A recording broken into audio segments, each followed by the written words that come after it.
Alright, what's up guys? My name is Adam, and we're obviously here for some group counseling together. We're going to be just going over multicultural awareness.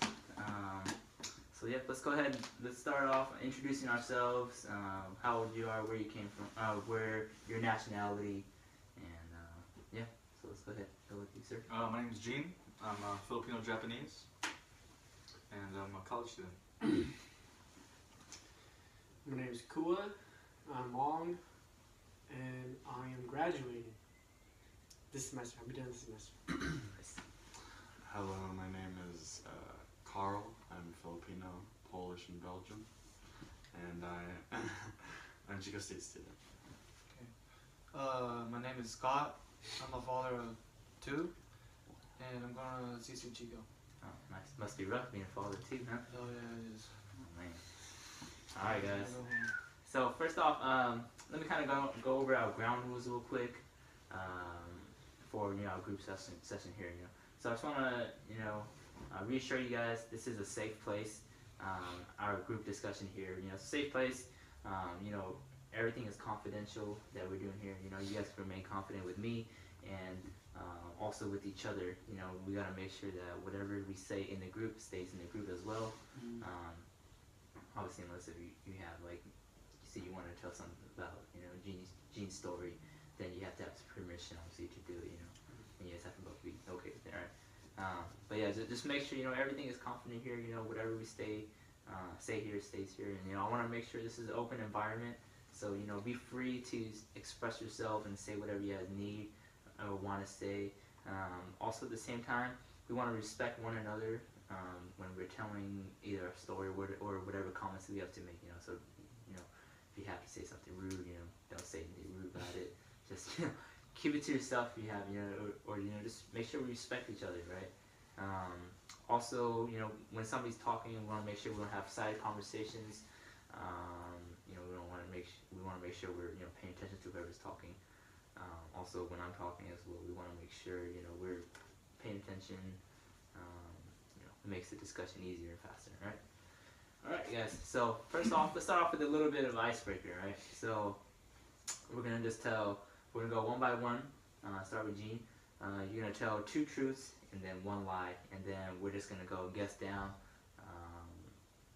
Whoever, you guys can guess one lie, the truth, whatever the truth is. You guys can guess what the lie is, and the person will tell us after everybody's done guessing. All right. All right, Gene, go ahead. I've been bit on the butt by a mother dog. I grew up on a chicken farm. I have 6 toes. Ooh. In total? Yes. Not a lot further. Yeah, 6 toes is a lot. Chicken farm's truth. What was the other? The other one was Bit by. I think that's false. No, that's I got bit on the dog. I got bit by a dog, a mother dog. I grew up on a chicken farm, and I don't have 6 toes. Alright. Alright, cool. In total. Alright. I have 3 kids. I ran a stop sign. And I have 3 motorcycles. Let's guess, Carl. 3 motorcycles is the truth. Yeah, I think 3 kids are a lie.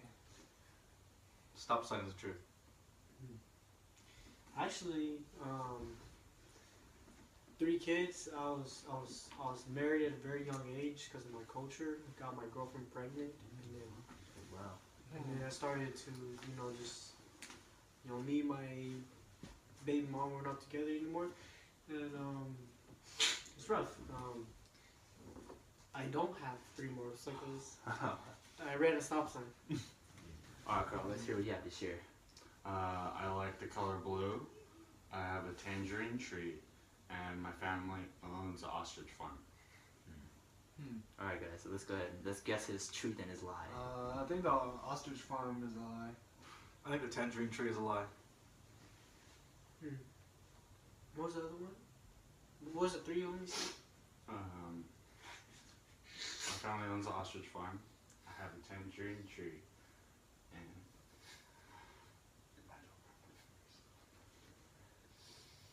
I like the color blue. The color blue is true. Alright. I actually don't like the color blue. Ooh. Okay. That's what I forgot. Okay. Alright, Scott, let's hear it. Okay. So, I have 3 cats at home. Both my children are girls, and I've never been in a car accident. You better not. You have 2 girls. The car accident's a lie. Yeah, I'm gonna agree with that. Okay. Do I can't guess the same? No, you can guess that. That's fine. Car accident's a lie. I think you have not 2 girls. Different combination. Okay. Yeah, you're actually right. I have a boy and a girl, and I've actually never been in a car accident. Amazingly, I've never been in. Yeah. Well, that's good. Keep it that way, right? I have Yeah. 3 daughters. So then you're a lot. Alright, guys. Let's go ahead and let's move on. We're going to do a quick pre-test assessment, just going over our multicultural awareness. Alright? Alright, guys. So, we're going to go ahead. You're going to keep that for yourself. It's a pre-test, pre-assessment, and we'll reflect upon it after the end of our 3 sessions that we have. So, this is the first of the 3 sessions that we're going to have. And then the third one, we'll go ahead and take a closed test again, probably the same thing, and you're going to see how different you are from there, alright? So, first off, let me kind of explain why we're going to be why we're having this group discussion, first of all. We're obviously, we're trying to find, within ourselves, or trying to find within other people, our peers, about our cultural background or their cultural background. So we want to be able to kind of express ourselves in our culture as well as our peers as well. Kind of get to know them a little bit more as well. So I'll explain about myself, kind of tell you guys how I became more culturally aware of myself, of my own background, and also my peers. So it kind of all started, I'm Hmong, and I'm first generation born here in the United States. My parents immigrated from Thailand during the Secret War, so that's how they got over here. And from here, like it was a rough. I wouldn't say it wasn't too rough. Growing up, it was rough, kind of integrating the 2 cultures together was a rough part for me. Because my parents they spoke a lot of Hmong to me with me at home, and I was in a school setting where there was a lot of diversity in the school. There's a lot of the Hmong kids hung out with themselves or by themselves, and then you have all the other races, they kind of hung out together as well. So for me, growing up, I wanted to be more Americanized. So I was kind of embarrassed, I guess you could say, about my own culture, my own ethnic background. So I kind of strayed away from my Hmong people. Didn't talk too much Hmong growing up. I understood it, but I just didn't talk too much. Talked to my parents in English as well. But kind of growing up, once I hit about high school, going to college, that's when I became more aware, and I wanted to be more aware of my culture itself. And also want to be able to speak my native language better, because obviously it makes you more marketable as a in the job field, and also at the same time you bring a lot more diversity to your peers and to yourself as well. And when you know about other different cultures, it makes you more understanding of basically conflicts that they could face as well, because you could be going through the same thing. So like for instance, my culture will do something different than what's in the social norm, and there's another culture, let's say like a Latino background, they have different cultures or different traditions that they do that is different from the social norm. And it helps you being multiculturally aware. You're more accepting of it, because obviously you know what it's like to go through the same thing, to be different out of the norm. So that's how I became more culturally aware. I learned to respect others for their culture and their backgrounds, and I wanted the same respect back for me as well. Alright, so we're going to go ahead and we're going to go around. I'm going to ask you guys questions, and you guys will just answer. We're going to go from left to right. We're going to answer these questions and just kind of be honest, and express how you feel about it, about the questions. And it's nothing gonna be too deep. It's gonna just give us a little bit of background for this first session about you and your culture as well, right? So let's go ahead, Scott. We'll start with you, right? So first question: how well informed are you of your culture background, your ethnic background? Okay, so for me, I feel like I'm just at a good understanding. I feel like I'm not too clear. I don't have a clear understanding Mm-hmm. in depth of how really my ethnicity or my culture is. Mm-hmm. But I feel like that's also due to the fact that I was raised in a sense more Americanized Right. and less cultural. Mm-hmm. So, Okay. yeah. For me, Also, 1 second, real quick. Let's go ahead. Also, tell about what your ethnic background is. Oh, yeah. Scott, you said you're a Hmong, right? Yes, So- I'm Hmong, sorry. Okay, so yeah, let's go ahead and do that. Too. I'm Filipino, Polish, and Belgium, and for me, I'm kind of, since I'm more multiracial, I guess, Mm-hmm. it's a little bit harder for me to kind of find a sense of where I fit in the Right. cultures, because I'm stuck between two sides of like polar, kind of, I wouldn't say polar opposites, but very different cultures. And Right. growing up, since I was more exposed to my Filipino side of the family, I kind of would say I know more about that culture than I do my other two. Okay. So Well, that's good. I mean, that's one thing we're working on. That when we're become more multicultural, where we're trying to, I guess, blend and also respect one another for different cultures, and that's something you can bring, for your family if there are differences like that too. That's very cool. For me, I'm Hmong. I'm first generation here in the United States.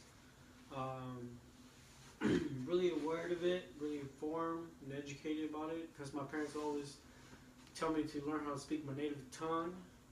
So there's two different dialects. There's white and green, and I speak green. Mm-hmm. But I wasn't really into it until until I started getting my daughters. So I have 3 of my daughters now, and then I'm starting being more aware of it, Right. being more educated about the Hmong culture and Mhm. customs and all that. Right. Yeah. Okay.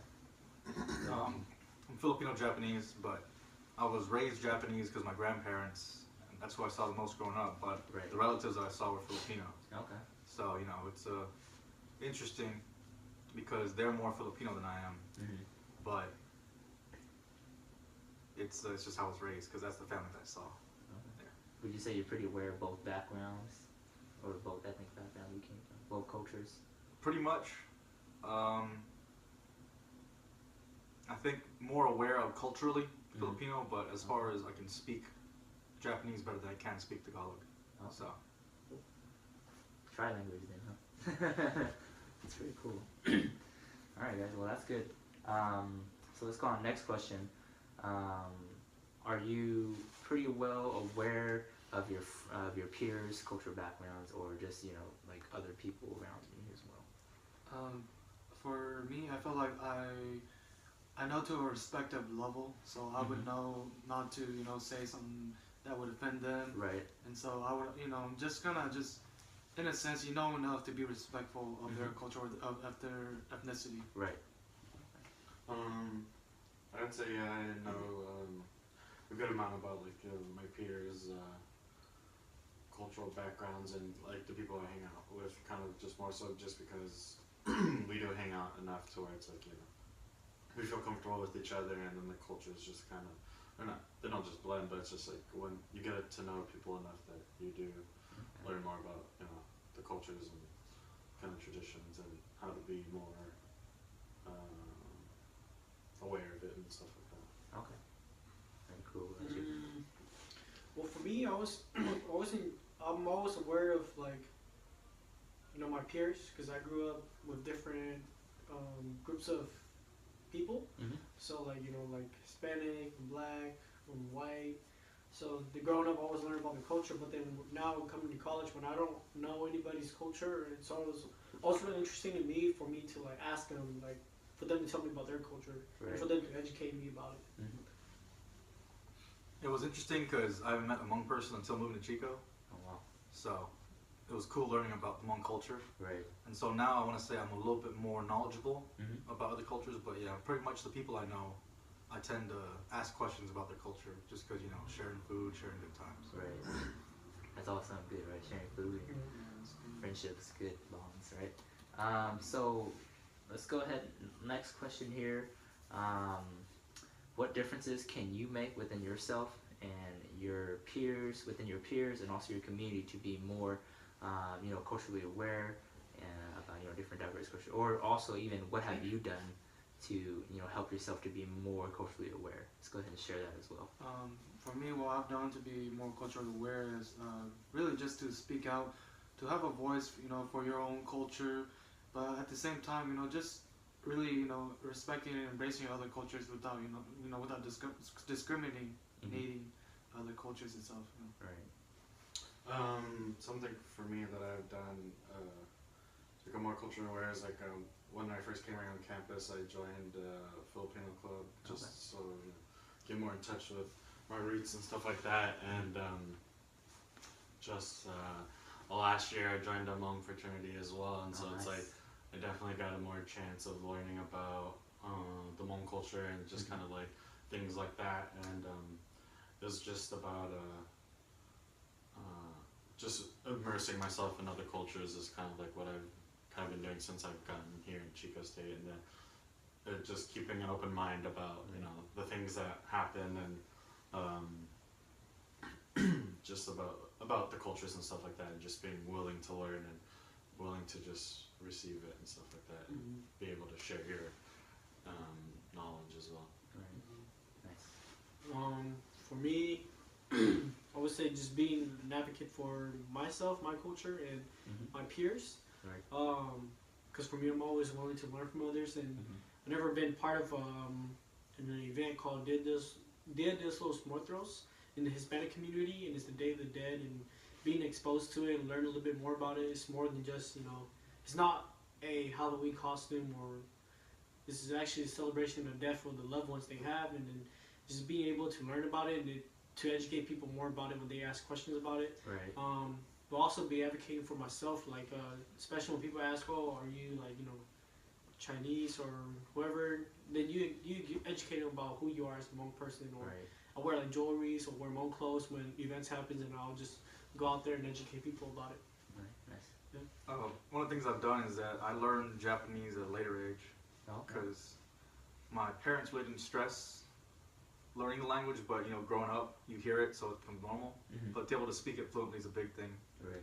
And then I don't know, what we can do is just be proud of our culture and just like show other people that if you're proud, then they can be proud too. Right. Nice. Those are all great things we could do. So how can we all together, that's something we do for ourselves to help ourselves be more aware. How can we help out our community to kind of learn about us for our cultures? Let's go ahead, Scott. Again, I felt like it's just more of just speaking out, just respecting each other's cultures and being, just have an open ear to listen. Right. And if necessary, spread the word. Teach it to, people that who don't know. Just let it happen. Right. For me, it would be like, or stuff we can do is just like, kind of going with what he said, be proud of who you are, be an advocate of your culture, but then also, being an ally to other people's cultures and their, what they're going through as like a community and things like that. Just showing the solidarity and the support kind of just like helps bring everybody together, and because you're seeing that, since they're helping us, we should help them come. Right. Yeah. Just what Gene said earlier, just be proudful for who you are. And I think what I could do to spread more of like the cultural awareness is was that like your question, like spreading it? Yeah. Yeah, I think it starts with like like the youth. I think because we all grew up as a youth, and now we're all adults. I think it really starts off with ourselves and teaching our youth about the importance of learning about other cultures and respecting other cultures and be able to learn about other cultures. Because I have 3 daughters, and I'm teaching them about the Hmong culture, but for them to learn about other cultures as well. Right. I think a big one is that when people joke about stereotypes of other races and other cultures, you gotta try to nip that in the bud. Right. Yeah, because it may be funny, but it's still out of ignorance. Right. And that's a big thing, because people might think it's just humor, and then you can just laugh about it, but still, Like if Right. we're trying to be culturally sensitive, culturally aware, Mhm. there are certain lines you just don't cross. Right. Yeah. You know, that's one big thing too. You know, we hear a lot like, you know, people they'll nitpick or they'll like, you know, say jokes about certain people's culture and everybody laughs about it, but there can always be that one person who's hearing it and it actually affects them deeply because that's something they take pretty serious, you know, and they might even take a lot of pride in that, but we're here joking about it with them. You know, that's one thing we have to be culturally sensitive ourselves, you know, to make sure that, you know, we're not saying hurtful things like that as well, right?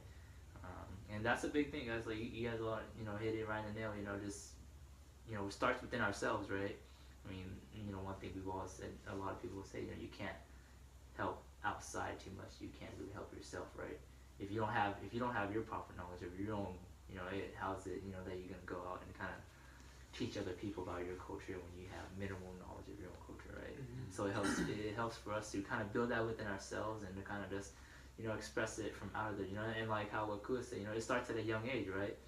I mean, we hear it a lot nowadays, you know, that a lot of cultures are being lost, right? Because of the integration and the integration between the cultures, you know, being more Americanized and you know, we hear it a lot, you know, a lot of kids, they're kind of, sad to say, they're kind of embarrassed of their own culture, right? I mean, it happens, you know, it happens with me when I grew up, right? I was kind of embarrassed of my culture, and you kind of shy away from your culture, and then what happens is it's like, it's also a domino effect, you know, you shy away from it, your friend, you know, you might influence your peers growing up, you know, and they shy away from it, and it just, you know, it just keeps happening on, and then we could lose a lot of, you know, cultures, and a lot of traditions can be lost within that, you know, and like Kua said perfectly well, you know, hit it, you know, let our youths know, you know, we can hold culture events at like high schools, we can hold events at like middle school, stuff like that, you know, show them that it's actually really cool to be diverse, right?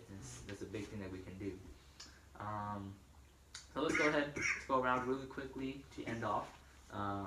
Let's share one thing that we learned from this session today, either from icebreaker or just from an advice that your peers gave.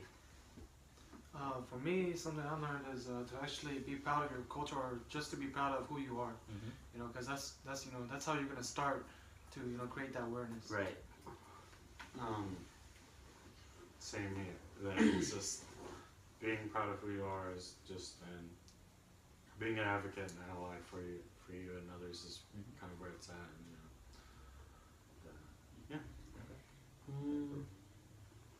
Like just not knowing these gentlemen here, I think we connect a lot. And we have a lot of things in common and a lot of similarities where we could continue on having these discussions. Right.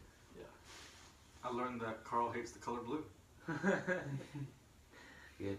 All right, guys. Well, from here on, like one thing I want us to try to do as a group, as you four gentlemen as a whole, is just to, maybe keep contact with each other, outside of here, so you guys become, more comfortable with each other, and it kind of, it's like a lifelong learning thing where you kind of you start the small group here, don't really know too much about each other, you build bonds, and then it builds outside, so you become more comfortable with people outside of your circle. We always talk about breaking cliques, and this is one way to do it, right? All right, guys.